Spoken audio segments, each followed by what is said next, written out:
All right, we're here with another episode of the Wrapped in Skin podcast. This is episode 7. As always, I'm your host, justinjamarG.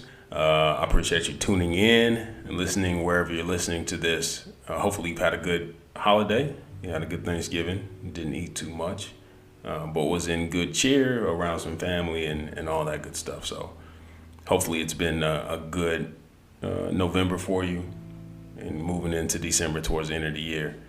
Everybody's getting ready and geared up for 2024. I wrote this blog post a few years ago called Prisoners of the Calendar.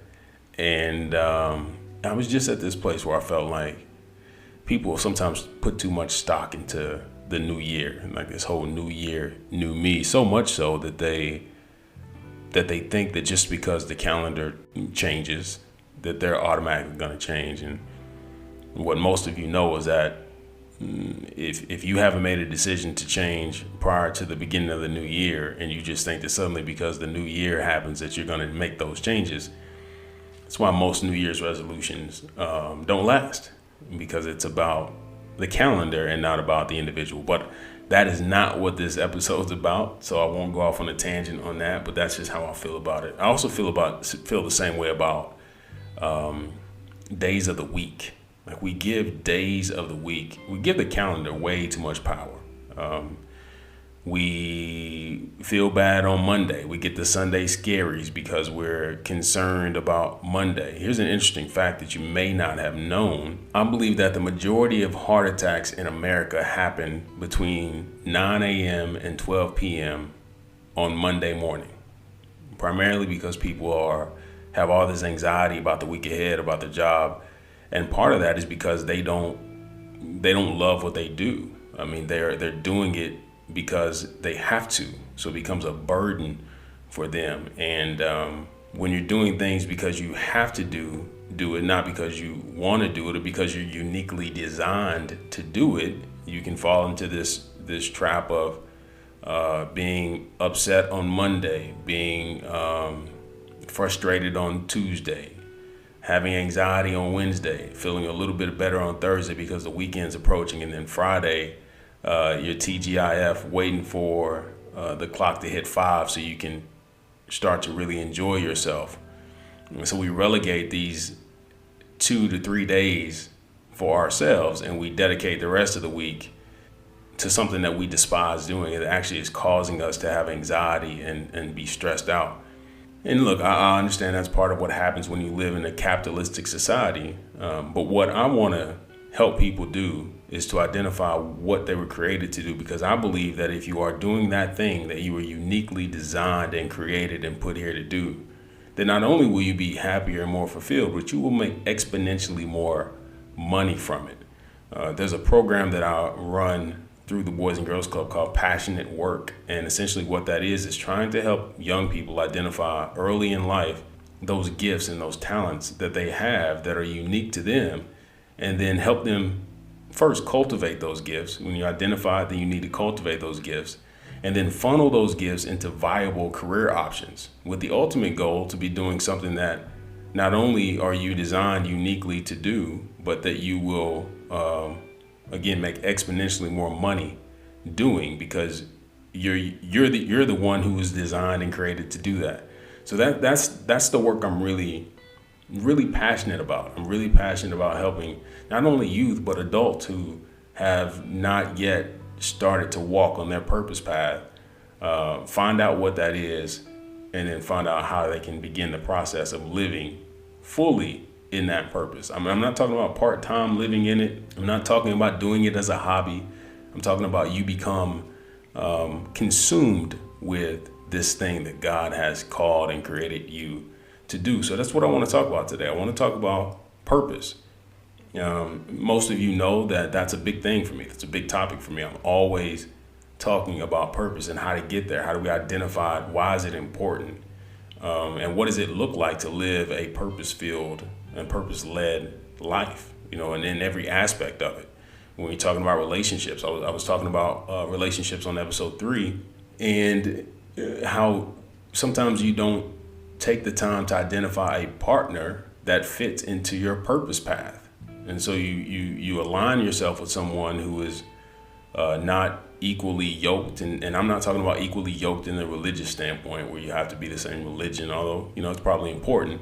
What I'm saying is that you're finding people who don't understand or don't align with what it is that you were uniquely designed and created to do, and that can impede your ability to fulfill your purpose. So in every aspect, in the work that you do, in your relationships, and how you live, how you eat, how you exercise, all that stuff. Because here's another thing I want you to consider. Let's say you are finding success in a certain area, right, of your life. Let's say you're finding success in your work. If you're not taking the time to cultivate yourself physically and mentally, you will literally be crushed under the weight of the success. So even if you become successful, if you haven't built yourself up in a way that is that you're able to carry that weight, you will buckle under. It's equivalent to saying, let's say you've planted your seeds, you've cultivated the harvest, you've starting to reap, right? So now the harvest is showing itself, and you go out here to pick up the harvest with a shaky wheelbarrow, right? And you start to load all the harvest into the wheelbarrow, and the wheelbarrow, because it's not sturdy enough, it's not able to carry the weight of the harvest. So it buckles under the weight of the harvest. And I think a lot of us do that. We ask for blessings and we ask for things from God, but we haven't cultivated ourselves in a way that even if the success comes, that we're able to handle it. So that's why you see a lot of people who get early success in life, but haven't gotten to the place where they can carry the burden of that success. Because believe it or not, success is a burden. Some of you are like, I would rather have that burden than the burden of not being successful. And I get that, but it's all a burden. It really just depends on how you look at it. But I want to kind of start with this premise or this question to you. And I've said this before on multiple platforms, but if there was no guarantee that the future, and the future being tomorrow, the next couple of hours, if there was no guarantee that the future would ever arrive, what would you do today? Today being this very moment. If you think about that, because a lot of us go through life expecting that we're going to wake up tomorrow, or expecting that we're going to see 2024, that we're going to see 2025. And if the last few years have taught us anything, it's that life is short and it's fleeting. And so you should not ransom today or sacrifice today for this idea that tomorrow will ever show up, because it may not. And I want to take some time right here to give some love to someone from my hometown who just lost her son. I didn't know her son well. He was 14 years old, but I know his parents, know his mom really well, because her brothers and I grew up together. So I want to take some time to show some love and prayers, send some prayers to her for tragically losing her 14-year-old son in a car accident. And those reminders is that no matter how old or how young you are, that this life is fragile. And so don't take it for granted. Don't assume that you'll have every opportunity to lean into what God has for you, because what God has for you may be right now. It may be for this time and this time only, right? So want to give some love to her. I also want to talk about how God usually only gives us the seeds and we have to do the rest. So God will show you glimpses of things that align with your purpose. And you're saying, well, Justin, how do I know? Well, it's a feeling that you get, right?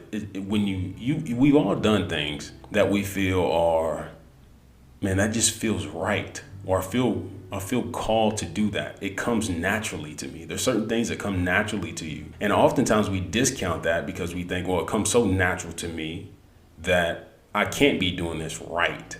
I've got to be missing something. And what I would say is that when you find that thing that seems natural, don't discount it.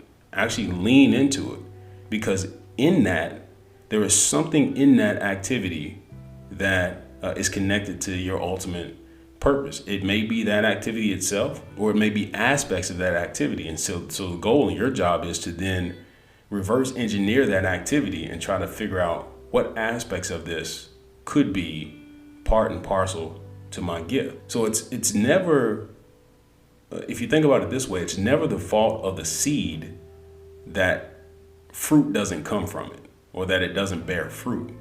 It's more often than not the soil that it was planted in. So you could have all these gifts and all this talent and all these wonderful things that God has gifted you with and given you, but you could be in the wrong environment.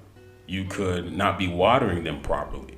You could not be providing them with the amount of sunlight or being around people who vibrate high enough to actually allow your seed to grow and bear fruit, right? So we often blame it on the lack of talent or the lack of gifting, or I'm just not an expert in that area.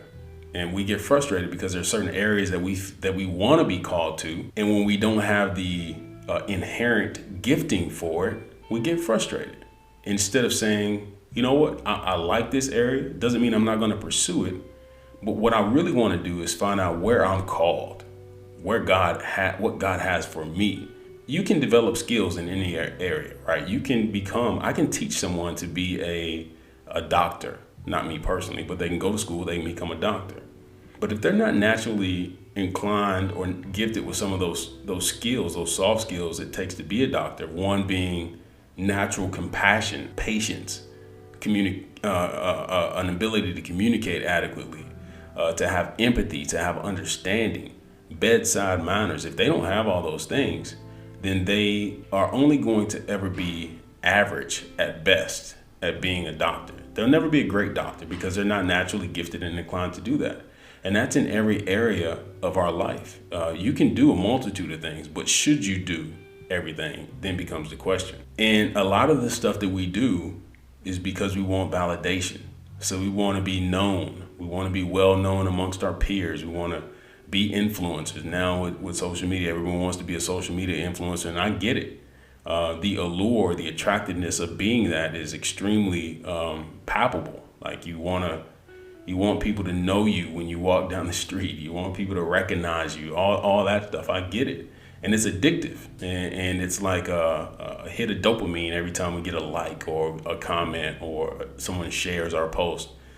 So I get that. But I want you to get this and get this clear. I just put this on Threads, right? And just reposted it on my Instagram. But I want you to get this thought that the counterfeit to vision is validation.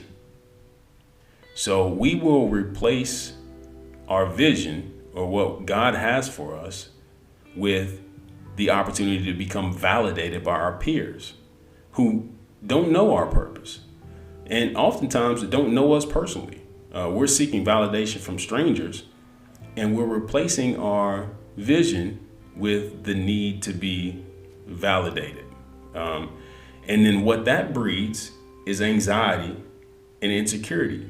I know most of you listen to this in the car, but if you are ever somewhere where you can take notes, please take notes, because I think some of this will help you. And if you're not in a place where you can take notes, go back and listen to it when you can take notes, because I want to say that again, that anxiety and insecurity are often the result of seeking validation, because you've given someone else the authority and the power to make you feel good or feel bad when you seek validation. If you're operating outside of God's will, which again, you've replaced God's vision in your life and for your life for validation of people. When you're operating in that place, you're going to be anxious. You're going to feel insecure. You're going to have, you're going to be stressed out. Once you operate completely within the will of God, it makes anything possible. And it also makes it impossible for anxiety and insecurity to exist, because you're operating completely within God's will and plan for your life. And that doesn't take outside validation. When you know that you know that you know that you know that what you're doing is because you're ordained and called and designed uniquely to do that, then there's no room to be anxious or feel insecure about it, because it's your walk, it's your purpose, it's your path. And God is the confirmer, right? We shouldn't ask for any more confirmation than the confirmation we get from God. But instead, we seek that confirmation from people who are trying to figure this thing called life out just like we are. What you should ask for is deep discernment, so you can decide and figure out, am I doing my will, and am I replacing God's will with my will, or am I in alignment with what God has for my life? That word discernment is extremely important. And above most things I pray daily for discernment, because my voice can be pretty strong when it comes to what I want to do, what I believe I should do. And there's a tendency to listen to my voice because it's ever present. Like, I'm always in my head about certain things. Now, I'm overly analytical about a lot of things. Now, for a long time, I thought that was a flaw, right? But what I've come to find out is that when it's utilized in the correct way, it's a good quality. And most of us have those qualities and characteristics that if we allow it to overpower us, and if we allow it to take a hold of our life, then it's a bad thing. What if we use it in small doses, and we use it when it's supposed to be used? There's this term in chemistry and in science that says the dose determines the poison, which means too much of anything is bad, but in just the right amount, it can be useful. And I think that's when we identify those characteristics and qualities that we all possess. The goal is to find out how to use them. In an earlier episode, I talked about like having gifts in your car and figuring out where to give them out, where to deploy them, and how many to give out at a time. And that's the same thing with our gifts, right? Purpose is a dynamic thing. So I don't believe that people are created to do just one big monumental thing in their life. I believe that purpose is ever changing, evolving. But what doesn't change is what God uniquely gifted you with. And then your goal is to cultivate and refine those, and then identify areas along your life's journey to give those out. And then I think sometimes we miss what God's saying because we're not in the right posture to receive it. Again, we're talking about anxiety and frustration and stress. If you're stressed out, if you're anxious, if you are depressed, you cannot receive what God is calling you to do. You can't hear his voice when you have those things blocking it. So again, if you're seeking that outside validation and you're living in this place of always being anxious and concerned about what people are thinking and what people are saying and who's following you and who's liking your pictures and your posts and your videos and all that stuff, then you're not in the correct posture to even receive what God has for you. So when you're asking for discernment, or you're praying for anything, I mean, you could be praying for health and strength. You could be praying for forgiveness. You could be praying for a lot of things. And I believe that you're putting static in a line when you allow anxiety and depression to creep in and stress you out. You don't have that clear communication with God. You're not in the right posture. But if you do hear from God, and this is, again, another thing where you want to take notes and write this down. If and when you hear from God, what I would recommend is that we stop running to other people to validate what God said to us. I'll say that again. When God speaks, stop running to other people to figure out what God is saying. All right? We get one word from God, and when we want to go and ask someone else to validate what God just told us. When again, they're trying to probably figure out what God is telling them.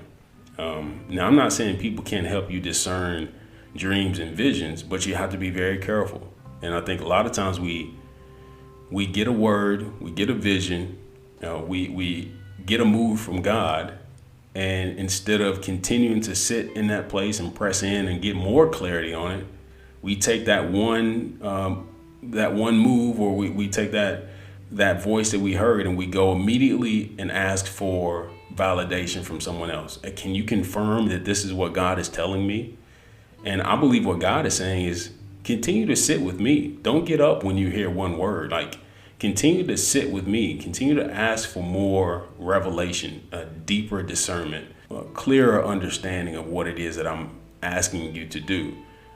And you'll know when it's time to actually move and go put forth some effort into that. But too often we're so anxious to go again back to that validation thing. We're trying to find someone to validate for us or to confirm for us what God is telling us, instead of saying, look, I know this is you, God, but I'm still not clear. Or I know this is you, God, but maybe my voice creeped in just a little bit. Like, show me more, give me more direction. And I believe, like any relationship, that if you ask for those things, if that person loves you, which God does, otherwise you would not be here, then you will get those questions answered. But it may take time. You may not get it right away. So let's be careful about running to other people and asking for confirmation or validation, on the things that God has said to us. Everything you come to, there is a reason for, right? Whether that's an obstacle in your life, something that you're asking God to give you clarity on. If it has presented itself to you in your life, it is for you. It is for you to either learn from. It's for you to deploy your gifts and talents into. It's for you to help someone else get a revelation about. If it is come to you, it is for you. Which leads me to another point. If it's in you, it's for you. So if you've got these thoughts about what your life should look like or what it could be like, God didn't give you that vision because you don't have the ability to fulfill it. You don't have something deep down inside of you or a desire that's been there, a desire that you just can't shake. There's something that you believe that you want to do, a way you want to live, places you want to go, people you want to impact. It's not in you if it's not for you. You didn't get that vision on your own. It came from somewhere, and you're uniquely designed to accomplish it. Now, how you get there and how you attain it may not look the way you thought it would, because remember, you're looking at this thing through a worldly lens, and you can only see what's going on in the present. As far as I know, last time I checked, we still don't have the ability to see into the future, right? If there's some technology out there that I'm not aware of, please let me know. But I'm assuming that at this point we still cannot see into the future. But as I said before, I know someone who can. And if he's giving you that vision, it's going to happen. It just may not happen the way you thought, right? You and God are co-pilots on this flight, or on this in this thing called life. You're co-pilot. Now, God can take control of the wheel if he wants to, but then what kind of love or what kind of relationship would that be? So God is allowing you to co-pilot this plane that is your life. And if you can imagine, what would happen if the co-pilot and the pilot start to fight over the control in midair? And that's what a lot of our lives look like. The pilot and the co-pilot are struggling over the wheel. And I say struggling because God is trying to guide you and steer you in the right direction. And a lot of us are consistently pushing against it. We want to take over the controls. And if that happens in mid-flight, a crash is all but inevitable. That it's not going to end well for anyone if the co-pilots are fighting over the controls. But that's easier said than done. It's easier said than done to lean into something that you don't know the outcome necessarily. Purpose is often revealed over time. It's not discovered because, as I said before, when you discover a thing, that means you didn't know it was there, right? So you may discover your purpose early on or discover certain aspects of it early on, but it's often not completely revealed to you until later on, right? You get glimpses of it, you catch a glimpse or a portion of the purpose, and then more of it is revealed over time. So because you don't have the complete revelation, you may discount the fact that you do have a purpose.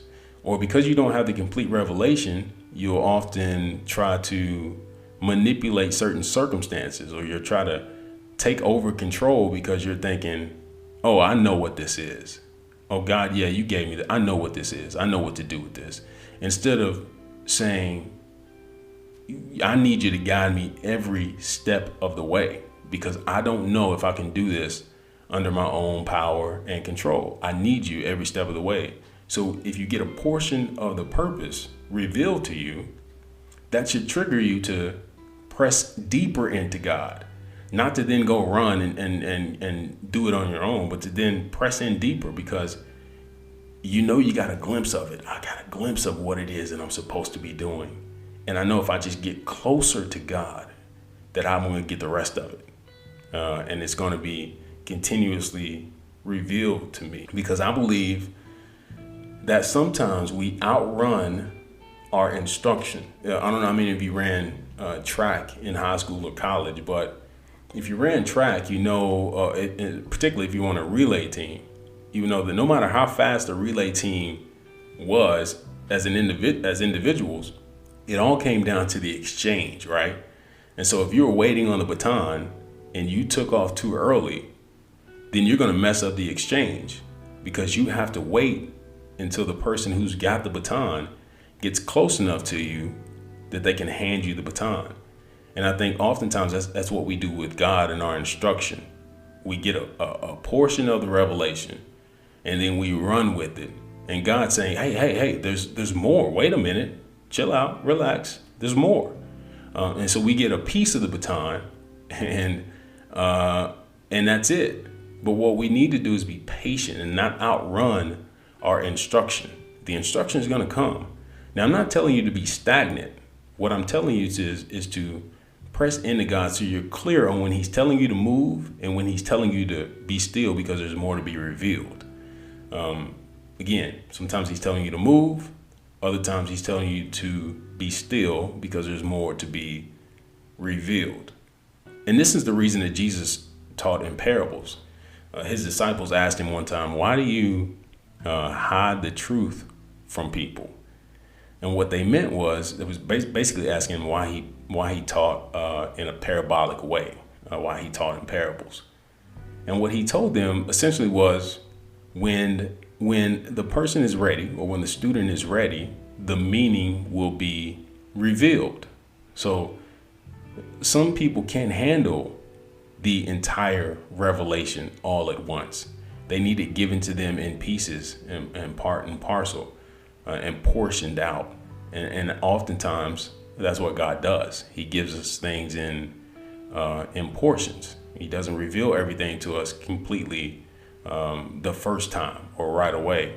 And so we need to be I call it being patiently urgent, which means, again, if you're going back to the relay analogy, you're ready to take off. You're amped up. Your endorphins are going. Your adrenaline's flowing, and you're ready to take off.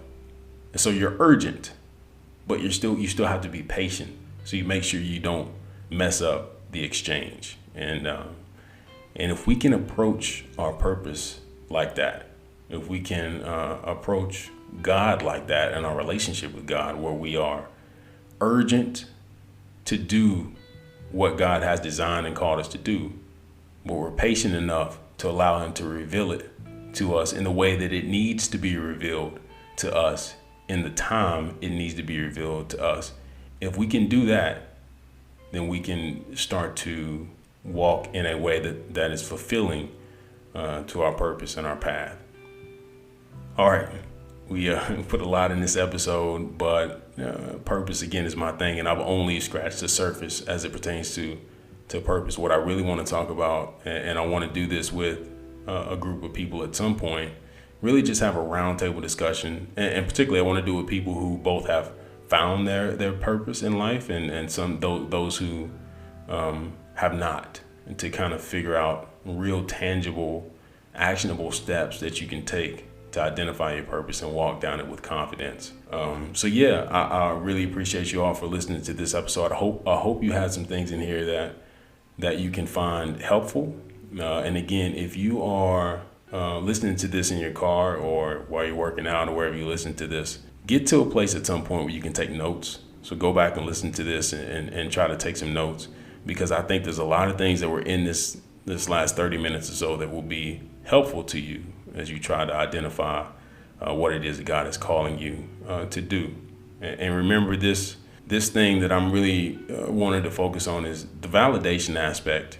The validation will come, or maybe it won't, but you cannot allow seeking validation to get in the way of God's vision for your life. Because you should really only be seeking one source of validation, and that is the source of your creation. If God is not validating you, then who cares who else is? And if God is validating you, who cares who else isn't? So keep that in mind. And as always, for this time, while you're wrapped in the skin, you will be, if you choose it to be so, the very best of God. Y'all be good. Love y'all. Take care.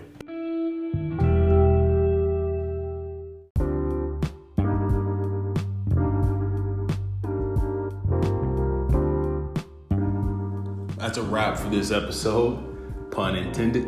I want to thank you for joining us. We hope that you learned something about yourself. Hopefully you heard something that you had otherwise never thought of in that way. We welcome your comments. Please share, subscribe, talk about this with your friends. Our goal is to talk next time about something that you want to hear specifically. So comment, message us, email us, let us know what you want to hear, what you want us to talk about, what you thought about this episode, and we'll catch you next time. Be good.